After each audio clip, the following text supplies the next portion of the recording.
नमस्कार दोस्तों, आप सभी लोगों का बहुत बहुत स्वागत है आपके अपने यूट्यूब स्टडी विथ मंतोष में। आज हम लोग पॉलिटिकल साइंस के लिए प्रैक्टिस सेट देखेंगे जो बीपीएससी, डीएसएसबी और रियल एस्टेट के लिए महत्वपूर्ण होगा।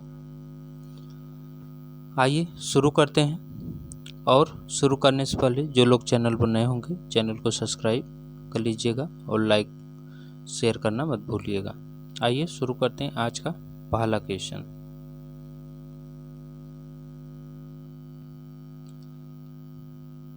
आज का पहला क्वेश्चन है, किसी राज्य का विधान परिषद किसके द्वारा बनाई या समाप्त की जा सकती है? ऑप्शन है भारत के राष्ट्रपति, संसद, संबंधित राज्य की विधानसभा, संबंधित विधानसभा की सिफारिश पर संसद। तो इसका सही ऑप्शन कौन सा हो जाएगा? तो इसका सही ऑप्शन है ऑप्शन नंबर डी। ठीक, जब विधानसभा सिफारिश करेगी कि इसे समाप्त की जाए तब जो है संसद इसके बारे में चर्चा करके उसे समाप्त कर सकती है। ठीक, इसका प्रावधान किस में है? तो इसका प्रावधान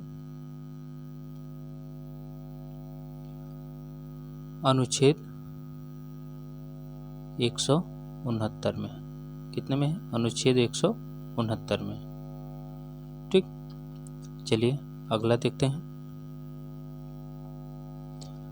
अगला प्रश्न है कि प्रधानमंत्री एवं उप प्रधानमंत्री सहित कुल मंत्रियों की संख्या अधिक नहीं होगी। ऑप्शन है लोकसभा के 20% सदस्यों से, लोकसभा के 10% सदस्यों से, लोकसभा के 15% सदस्यों से, लोकसभा के 25% सदस्यों से। तो इसका सही ऑप्शन कौन सा है?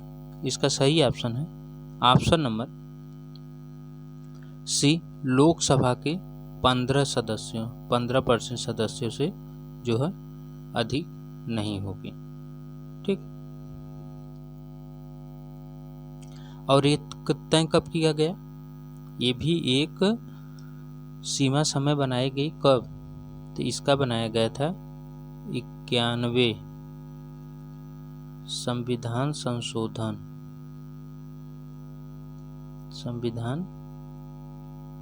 संशोधन 2003 में 2003। चलिए अगला देखते हैं।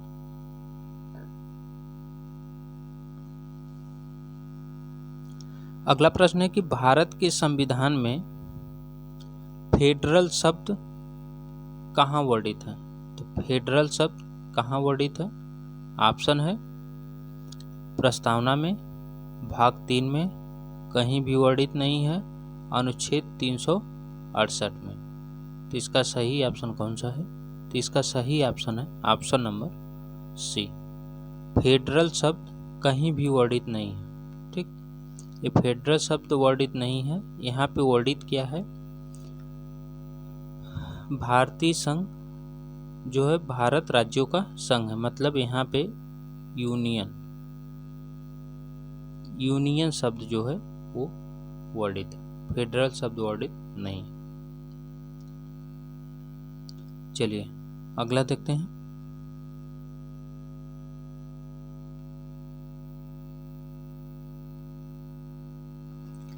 संविधान के 2 सत्रों के मध्य का अधिकतम अंतराल नहीं होना चाहिए। तो 2 सत्रों के मध्य कितना अंतराल नहीं होना चाहिए? ऑप्शन है 1 माह से अधिक, 3 माह से अधिक, 6 माह से अधिक, 9 माह से अधिक। सही ऑप्शन है ऑप्शन नंबर सी, 6 माह से अधिक नहीं होना चाहिए। ठीक, इसमें सत्र कितने आयोजित किए जाते हैं? सत्र तो 3 सत्र आयोजित किए जाते हैं। कितने सत्र? 3 सत्र आयोजित किए जाते हैं। ठीक, कौन कौन सत्र होता है? बजट सत्र, मानसून सत्र,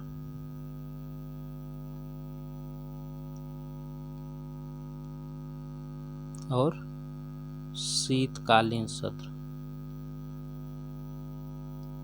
ये 3 सत्र होते हैं। कौन कौन? बजट सत्र, मानसून सत्र, शीतकालीन सत्र। चलिए अगला देखते हैं।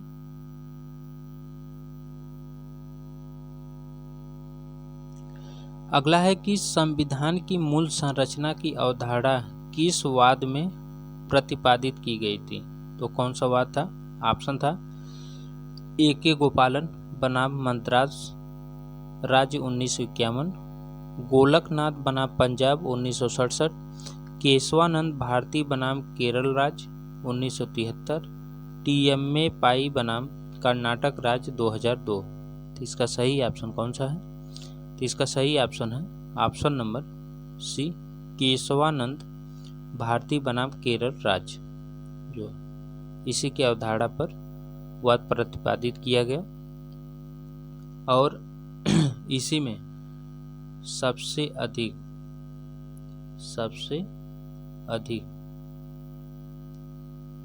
जज शामिल थे।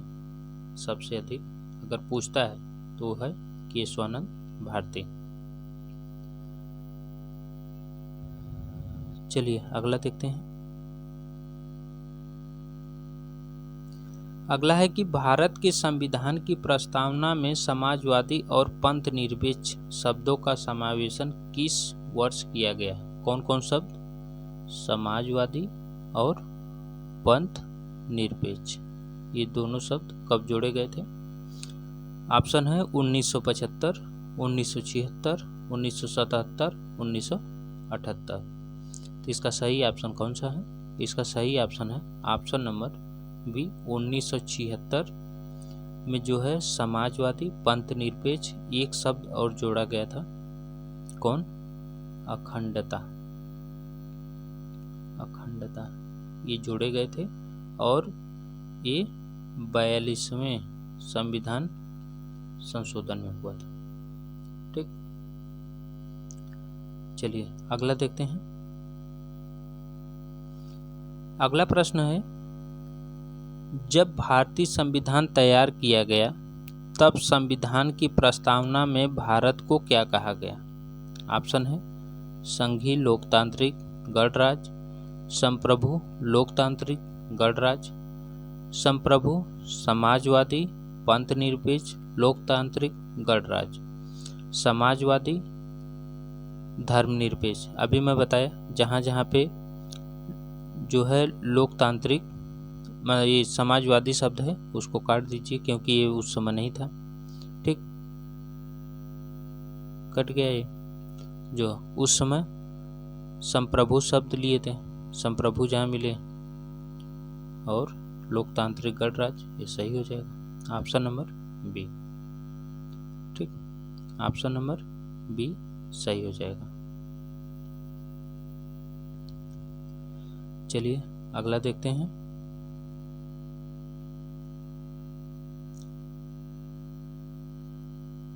अगर कोई भी बुक पढ़ेंगे तो वहाँ पे बुक में सबसे पहले जैसे ही कवर पेज पलटेंगे वैसे ही कवर पेज पे ही जो है पीछे दिया रहता है।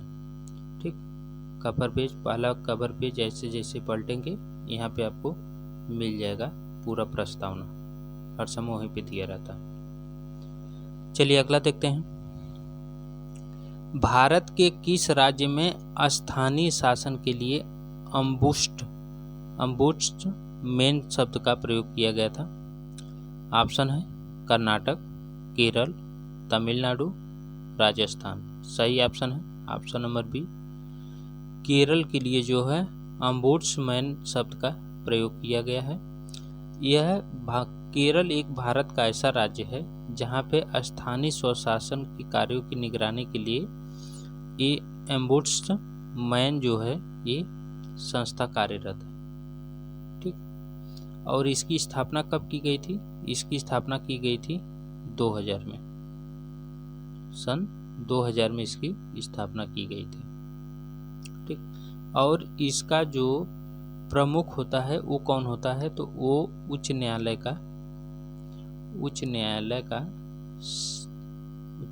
का सेवानिवृत्त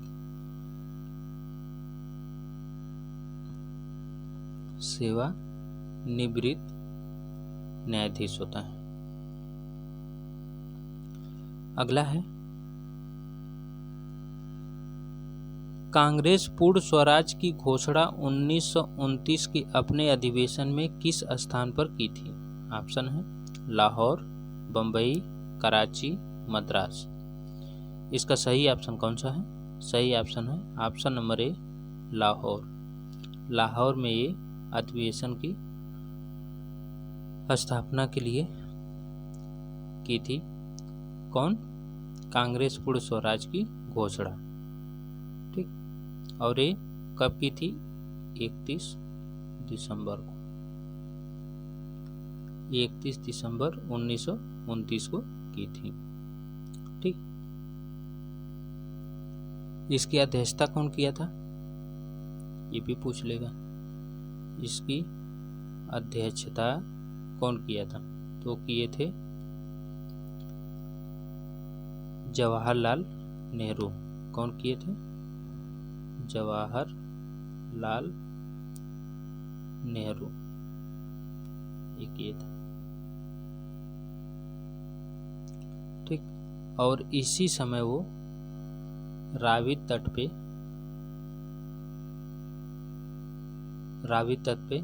सबसे पहले झंडा लोग पर आए थे। ठीक, चलिए अगला देखते हैं।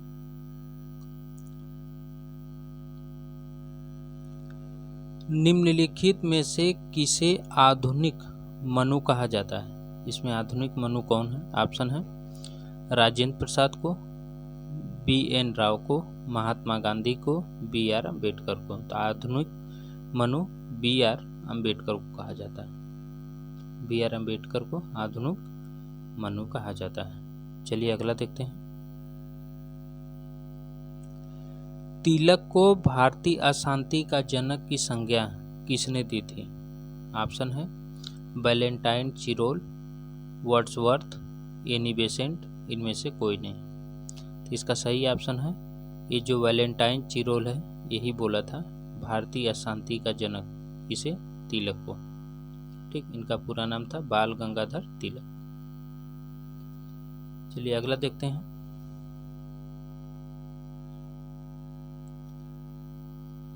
अगला है निम्नलिखित में से भारतीय राष्ट्रीय संघ में उदारवादी कौन थे? इसमें उदारवादी कौन थे? ऑप्शन है दादा भाई नौरोजी, महात्मा गांधी, बाल गंगाधर तिलक, जवाहरलाल नेहरू। तो इसका सही ऑप्शन कौन सा है? सही ऑप्शन है ऑप्शन नंबर ए दादा भाई नौरोजी। भारतीय राष्ट्रीय संघर्ष में यही उदारवादी थे। कौन? दादा भाई नौरोजी। ठीक, ये सब भारत के सबसे वयोवृद्ध पुरुष थे, मतलब सबसे अधिक एजेड पुरुष यही थे। ठीक, चलिए अगला देखते हैं। अगला है एक बार संसद द्वारा वित्तीय आपात की स्वीकृति मिलने के बाद इसकी उद्घोषणा कितने समय तक जारी रह सकती है? ऑप्शन है 2 माह तक, 3 वर्ष तक, संसद की कार्यावधि तक, अनिश्चित काल तक। सही ऑप्शन कौन सा है? तो इसका सही ऑप्शन है ऑप्शन नंबर डी अनिश्चित काल तक। एक बार संसद द्वारा वित्तीय आपात की स्वीकृति मिलने के बाद इसकी उद्घोषणा अनिश्चित काल तक समय तक जारी रह सकती है। ठीक, चलिए अगला देखते हैं। अगला प्रश्न है लाल बाल पाल कहलाने वाले भारतीय स्वतंत्रता सेनानियों की तिकड़ी किन के बारे में बताती है? ऑप्शन है लाला लाजपत राय, बाल गंगाधर तिलक और बिपिन चंद्र पाल। लाल बहादुर शास्त्री, बाल गंगाधर तिलक और मोनी पाल। लाल बहादुर शास्त्री, बाल गंगाधर तिलक, सुरेश पाल। लाला लाजपत राय, बाल गंगाधर तिलक, सुरेश पाल। मदन लाल डिंगरा, बाल गंगाधर तिलक, बिपिन चंद्र पाल। तो इसका सही ऑप्शन कौन सा है? इसका सही ऑप्शन है ऑप्शन नंबर ए लाला लाजपत राय, बाल गंगाधर तिलक, बिपिन चंद्र पाल। यही थे लाल बाल पाल। ठीक, ये लोग जो है वो गरम दल के नेता थे, गरम दल के नेता थे। अगला प्रश्न है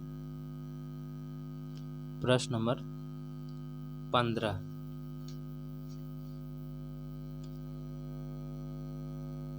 वैज्ञानिक मानववाद की अवधारणा का संबंध है किससे है?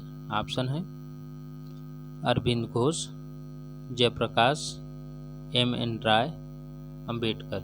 सही ऑप्शन कौन सा है? सही ऑप्शन है ऑप्शन नंबर सी, M.N. राय। वैज्ञानिक समाजवाद की अवधारणा M.N. राय से संबंधित है।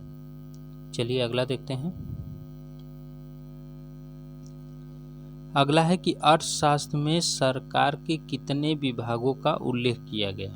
ऑप्शन है 32, 33, 34, 35।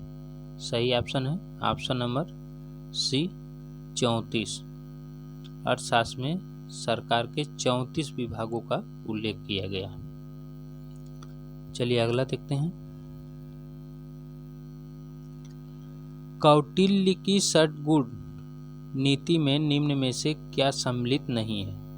ऑप्शन है संधि, यान, मैत्री, विग्रह।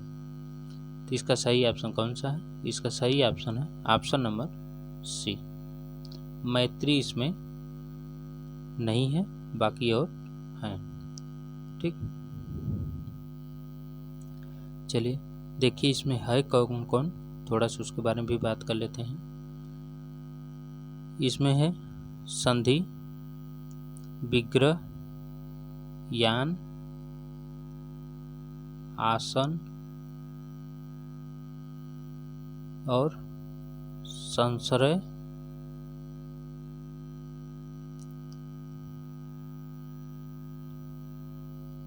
द्वैगी भाव। ठीक, यही है। कितने? 6। कौन कौन है? संधि है, यान है, विग्रह है, आसन है, संश्रय है, द्वैगी भाव। अगला है कि कौटिल्य की प्रसिद्ध कृति कौन सी है? ऑप्शन है शुक्रनीति, अर्थशास्त्र, मनुस्मृति, धर्मशास्त्र। तो इसका सही ऑप्शन कौन सा है? सही ऑप्शन है ऑप्शन नंबर बी, अर्थशास्त्र। कौटिल्य की जो है अर्थशास्त्र ये बहुत फेमस है। चलिए अगला देखते हैं।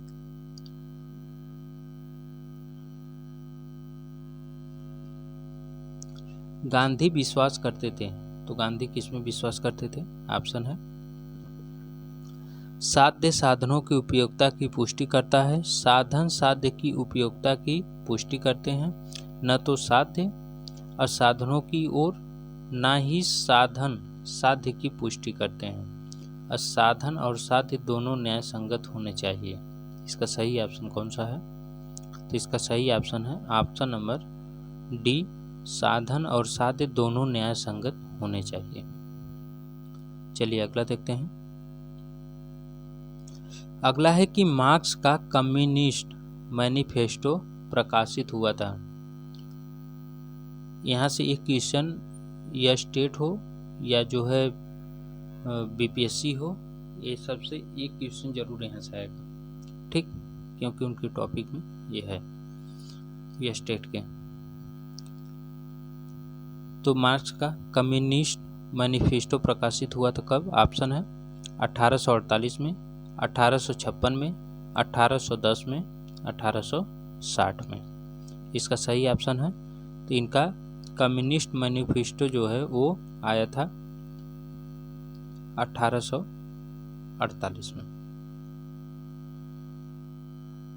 ठीक, चलिए अगला देखते हैं।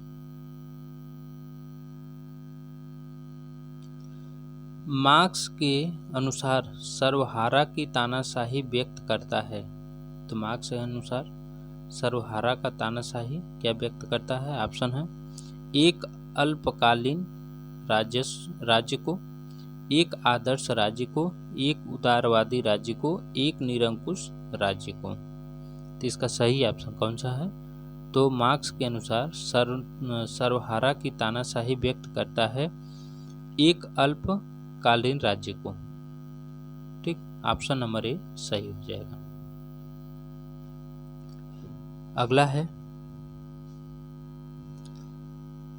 हम बेंथम से लेकर आज तक होने वाले ऐसे किसी वैज्ञानिक सुधार को नहीं जानते जिस पर उसका प्रभाव न पड़ा हो। यह कथन किसका है? ऑप्शन है बेंथम का, गैटिल का, हेनरी मेन का, डायल का। तो इसका सही ऑप्शन कौन सा है? सही option number C, Henry Maine का।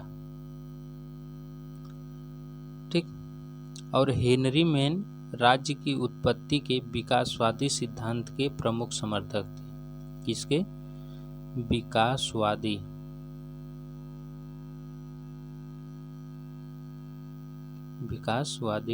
सिद्धांत के ये प्रमुख समर्थक थे। चलिए अगला देखते हैं। निम्नांकित में से कितने राजनीतिक हित के लिए एक व्यक्ति एक वोट के सिद्धांत को प्रोत्साहित किया गया? ऑप्शन है Jeremy Bentham, John Locke, J S. Mill, Adam Smith. इसका सही ऑप्शन कौन सा है? सही ऑप्शन है option number A, Jeremy Bentham. ठीक, एक व्यक्ति एक वोट सिद्धांत को प्रोत्साहित किया है कौन? Jeremy Bentham. अगला है, द फिलॉसफी ऑफ राइट ...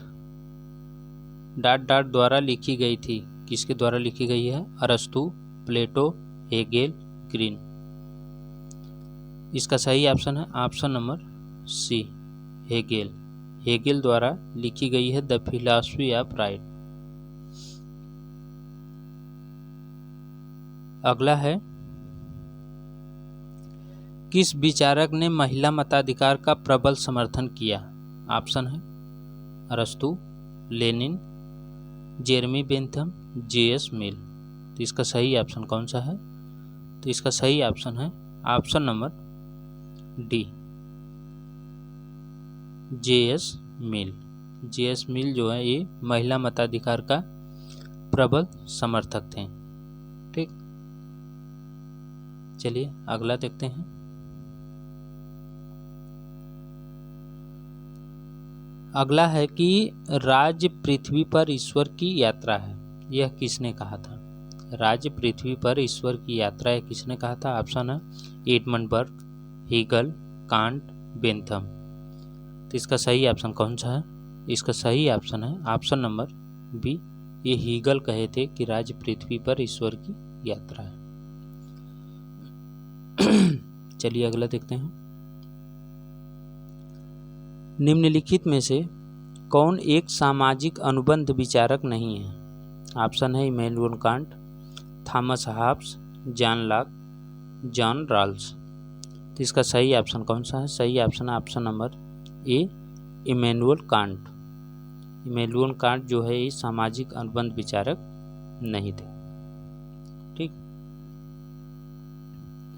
इनकी एक पुस्तक थी बहुत फेमस थी, कौन? Perpetual peace. Perpetual peace. चलिए अगला देखते हैं। अगला है, कौटिल्य के लिए रूप दर्शक की अवधारणा का अर्थ है। ऑप्शन है ब्यूटिशियन, सुंदर रूप देने वाला, मजिस्ट्रेट, सिक्कों का निरीक्षक, जमींदार। सही ऑप्शन कौन सा है? तो इसका सही ऑप्शन है ऑप्शन नंबर सी, सिक्कों का निरीक्षक। रूप दर्शक की अवधारणा का अर्थ है सिक्कों का निरीक्षक। अगला है, टू ट्रीटाइजेज ऑन सिविल गवर्नमेंट की रचना जॉन लॉक द्वारा की गई। पहले ट्रीटाइज निबंध का प्रतिपाद्य विषय क्या है? ऑप्शन है प्राकृतिक अवस्था का वर्णन, सामाजिक संविधा का वर्णन, टॉमस हॉब्स की आलोचना, रॉबर्ट फिल्मर की आलोचना। तो इसका सही ऑप्शन कौन सा है?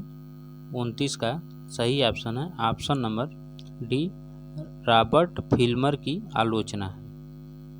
ठीक, चलिए अगला देखते हैं।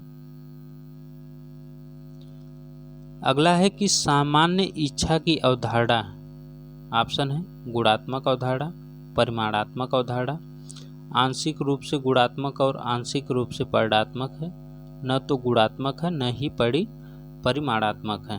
तो इसका सही ऑप्शन कौन सा है? तो इसका सही ऑप्शन है ऑप्शन नंबर ए, सामान्य इच्छा की अवधारणा जो है ये गुणात्मक है। ठीक, और सामान्य इच्छा की अवधारणा दिया कौन था? तो रूसो दिए थे। ठीक, चलिए अगला देखते हैं।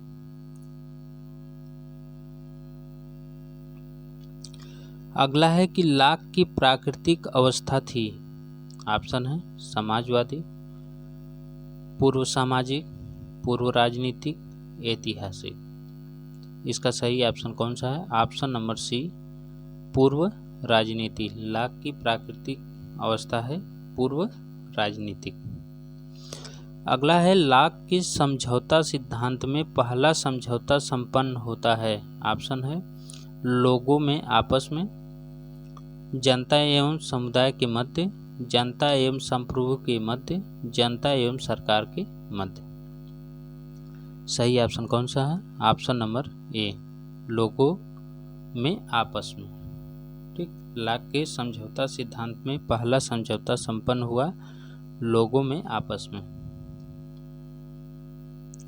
चलिए अगला देखते हैं। अगला प्रश्न है, किसने कहा कि व्यक्ति का जीवन एकांकी, क्षुद्र, घिनौना, पशुपत और अल्प है? ऑप्शन है मैकियावेली, हॉब्स, लाक, रूसो। इसका सही ऑप्शन कौन सा है? इसका सही ऑप्शन है option number B, Hobbes. Thomas Hobbes जो है इसने कहा था कि व्यक्ति का जीवन एकांकी, क्षुद्र, घिनौना, पशुवत और अल्प है। चलिए अगला देखते हैं। अगला है कि प्राकृतिक अवस्था वाले मनुष्य को आदर्श बर्बर की संज्ञा किसने दी थी? ऑप्शन है Thomas Hobbes, John Locke, Rousseau, इनमें से कोई नहीं। तो इसका सही ऑप्शन है option number C, Rousseau. Rousseau जो है प्राकृतिक अवस्था को मनुष्य को आदर्श बर्बर की संज्ञा दी थी। चलिए अगला लेते हैं। अगला है, किसने कहा कि राज्य केवल समुदायों का समुदाय नहीं है, यह एक सर्वोच्च समुदाय है? ऑप्शन है प्लेटो ने कहा था, अरस्तु, मैकियावेली, बोधा। इसका सही ऑप्शन है ऑप्शन नंबर बी, अरस्तु। अरस्तु ने कहा था कि राज्य केवल समुदायों का समुदाय नहीं, यह एक सर्वोच्च समुदाय है। अगला है, यह किसका कथन है? संविधान सभा अनिवार्यतः एक दलीय देश में एक दलीय निकाय थी। वह सभा कांग्रेस थी तथा कांग्रेस ही भारत था। ऑप्शन है Morris Jones, Paul R Brass, Granville Austin, Richard Sisson. इसका सही ऑप्शन कौन सा है? सही ऑप्शन है option number C, Granville Austin. ठीक, चलिए अगला देखते हैं। अगला है, किसने कानून को उच्चतर द्वारा निम्नतर को दिए गए आदेश के रूप में परिभाषित किया है? किसने किया है? ऑप्शन है टी.एच. ग्रीन, प्राहालैंड, बेंथम, जॉन ऑस्टिन। तो इसका सही ऑप्शन कौन सा है? इसका सही ऑप्शन है option number D, John Austin.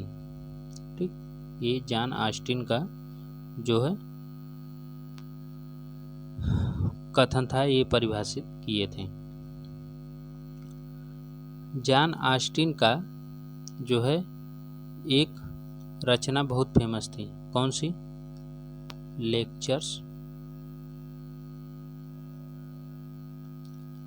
Lectures on jurisprudence,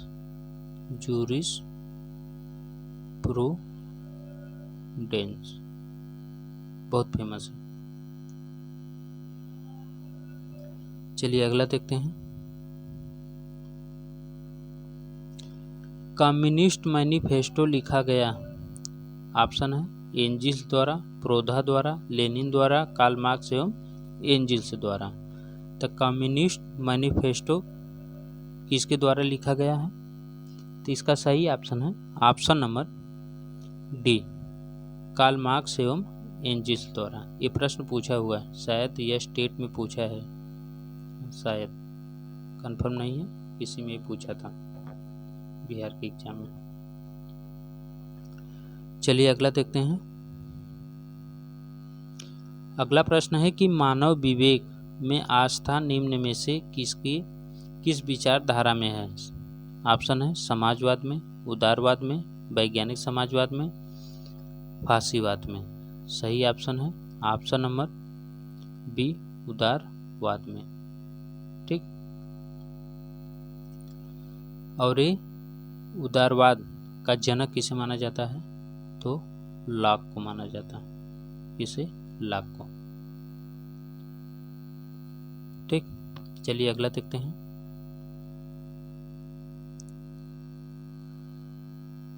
वैज्ञानिक व्यक्तिवाद की अवधारणा का विकास किसने किया? ऑप्शन है लास्की, बेंथम, मिल, स्पेंसर। सही ऑप्शन है ऑप्शन नंबर डी, स्पेंसर। वैज्ञानिक व्यक्तिवाद की अवधारणा का विकास स्पेंसर द्वारा किया गया। अगला है, निम्नलिखित में से किसने प्रत्यक्ष प्रजातंत्र का समर्थन किया? ऑप्शन है Adam Smith, Marx, Hegel, Rousseau. 41 का डी, रूसो। ठीक, अगला प्रश्न है, आधुनिक दल व्यवस्था का उद्भव सर्वप्रथम हुआ? ऑप्शन है संयुक्त राज्य अमेरिका में, फ्रांस में, इंग्लैंड में, बेल्जियम में। सही ऑप्शन है ऑप्शन नंबर ए, संयुक्त राज्य अमेरिका में। अगला है, कैबिनेट मिशन योजना के अंतर्गत संवैधानिक सभा के चुनाव आयोजित किए गए, कब किए गए? ऑप्शन है जुलाई 1946, दिसंबर 1946, जनवरी 1947, अगस्त 1947। इसका सही ऑप्शन कौन सा है? तो कैबिनेट मिशन योजना के अंतर्गत संवैधानिक सभा के चुनाव का आयोजन जो किया गया था, वो किया गया था जो है ये जुलाई 1946 में। ठीक, जुलाई अगस्त दोनों था, इसमें जो है उसी में से था जो है, तो इसमें जुलाई सही है। ठीक, चलिए अगला प्रश्न देखते हैं। प्रश्न नंबर है 44। जर्मनी में हिटलर ने किस प्रकार के शासन की स्थापना की? जर्मनी में हिटलर ने किस प्रकार की स्थापना की? और इसमें हिटलर का नाजीवाद भी है। ठीक, तो आइए देखते हैं। ऑप्शन है लोकतंत्र, तानाशाही, कुलीन तंत्र, राजतंत्र। इसका सही ऑप्शन कौन सा है? सही ऑप्शन है ऑप्शन नंबर बी, तानाशाही। ठीक, चलिए अगला देखते हैं। अगला है, कौन सी सरकार को उत्तरदायी सरकार के नाम से भी जाना जाता है? ऑप्शन है कुलीन तंत्र, संसदीय, राजशाही, तानाशाही। सही ऑप्शन है ऑप्शन नंबर बी, संसदीय। ठीक, चलिए अगला प्रश्न है, कानून का सर्वमान्य स्रोत है? ऑप्शन है परंपरा तथा रीति रिवाज, धर्म, कानूनी टिकाएं, विधानसभा, मंडल। तो इसका सही ऑप्शन कौन सा है? इसका सही ऑप्शन है ऑप्शन नंबर डी, विधान मंडल। कानून का सर्वमान्य स्रोत है वो है विधान मंडल। अगला है संप्रभुता का बहुलवादी सिद्धांत सर्वप्रथम किसके द्वारा प्रतिपादित किया गया? ऑप्शन है लास्की, वानगेरिक, बोंदा, मैकाइबर। इसका सही ऑप्शन कौन सा है? तो इसका सही ऑप्शन है ऑप्शन नंबर बी, गिर्यक। गिर्यक जो है वो संप्रभुता का बहुलवादी सिद्धांत के सर्वप्रथम प्रतिपादक हैं। अगला है बहुदलीय व्यवस्था नहीं पाई जाती है, किस में नहीं पाई जाती? ऑप्शन है फ्रांस में, जर्मनी में, ऑस्ट्रेलिया में, क्यूबा में। तो इसका सही ऑप्शन कौन सा है? 48 का ऑप्शन नंबर डी, क्यूबा में। क्यूबा में बहुदलीय व्यवस्था नहीं पाई जाती, बाकी और सब जगह पाई जाती है। अगला है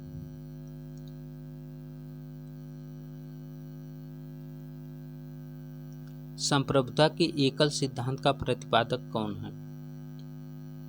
ऑप्शन है John Austin, Hobbes, Locke, Rousseau.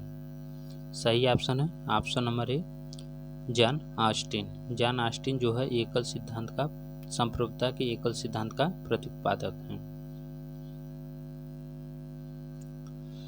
अगला है कि स्वतंत्रता पर 4 निबंध, 4 एसेज ऑन लिबर्टी नामक पुस्तक किसने लिखी? ऑप्शन है हर्बर्ट स्पेंसर, जे.एस. मिल, अर्नेस्ट बार्कर, ईसा बर्लिन। तो इसका सही ऑप्शन कौन सा है? तो इसका सही ऑप्शन है ऑप्शन नंबर डी, ईसा बर्लिन। ठीक, 4 एसेज ऑन लिबर्टी मतलब स्वतंत्रता पर 4 निबंध, ये ईसा बर्लिन की। चलिए अगला देखते हैं। अगला है कि वितरणात्मक न्याय के सिद्धांत का प्रतिपादन किया गया था, किसके द्वारा किया गया था? ऑप्शन है हॉब्स द्वारा, प्लेटो द्वारा, अरस्तु द्वारा, लॉर्ड एक्टन द्वारा। तो इसका सही ऑप्शन कौन सा है? सही ऑप्शन है ऑप्शन नंबर सी, अरस्तु द्वारा। वितरणात्मक न्याय के सिद्धांत का प्रतिपादन अरस्तु द्वारा किया गया। अगला है कि राज्य के विकास को सही कालक्रम में व्यवस्थित कीजिए। तो आइए सही करते हैं इसको। देखिए, प्राच्य साम्राज्य, रोमन साम्राज्य, यूनानी नगर राज्य, राष्ट्र राज्य। नीचे ऑप्शन दिया है, देख लीजिए। तो इसका सही ऑप्शन कौन सा हो जाएगा? देखिए, सबसे पहले होगा प्राच्य राज्य एक, उसके बाद होगा यूनानी नगर राज्य 2, उसके बाद फिर होगा रोमन राज्य 3, फिर होगा राष्ट्र राज्य 4। तो ये हो जाएगा 3, 2, 4, 1, 3, 2, 4। ऑप्शन नंबर ए सही हो जाएगा। ठीक, चलिए अगला देखते हैं।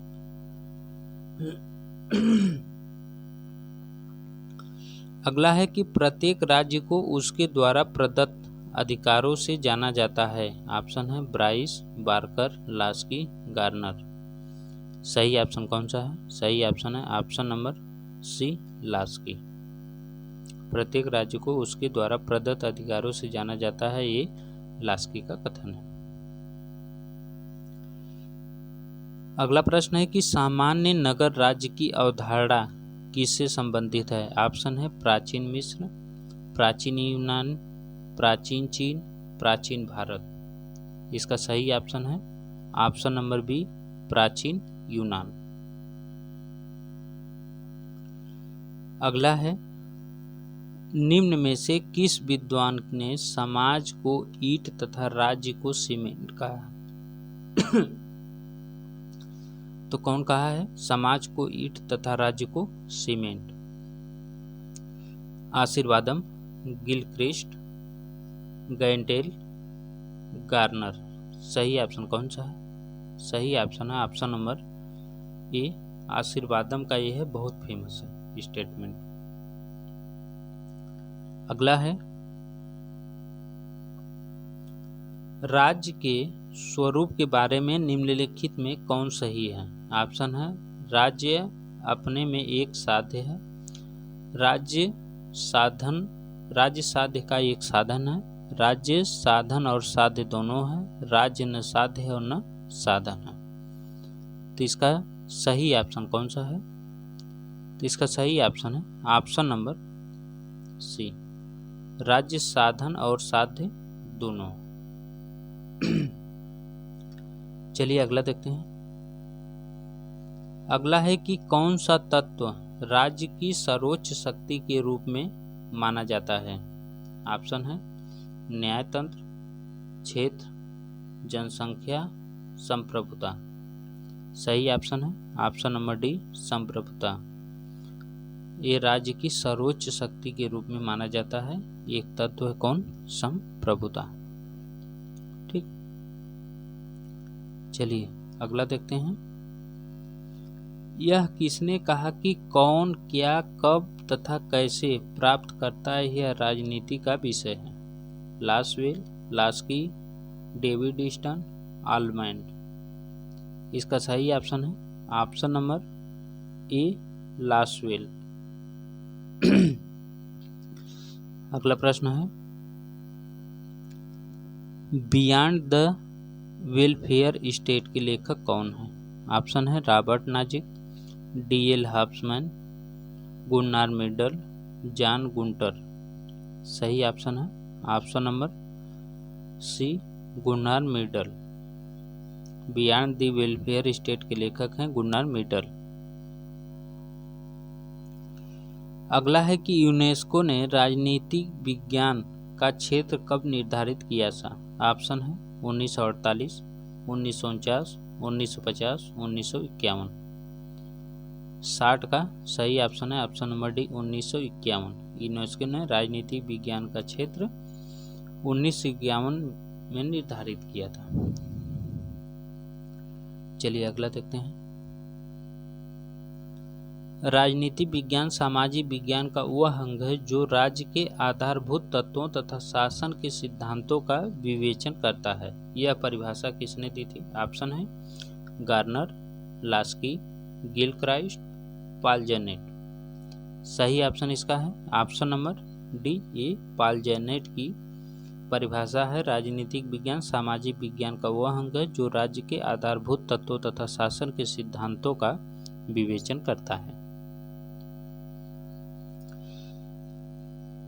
अगला है, राजनीति विज्ञान सामाजिक विज्ञान का वह अंग है जो राज्य के आधारभूत तत्वों तथा शासन के सिद्धांतों का विवेचन करता है। यह परिभाषा किसने दी? ऑप्शन है गार्नर, लास्की, गिलक्राइस्ट, पालजेनेट। इसका सही ऑप्शन है ऑप्शन नंबर डी, पालजेनेट। ठीक, ये पालजेनेट का परिभाषा है कि राजनीतिक विज्ञान सामाजिक विज्ञान का वह अंग है जो राज्य के आधारभूत तत्वों तथा शासन के सिद्धांतों का विवेचन करता है। अगला है, संसदीय सरकार के तहत राज्य का प्रधान होता है। तो राज्य का प्रधान कौन होता है? ऑप्शन है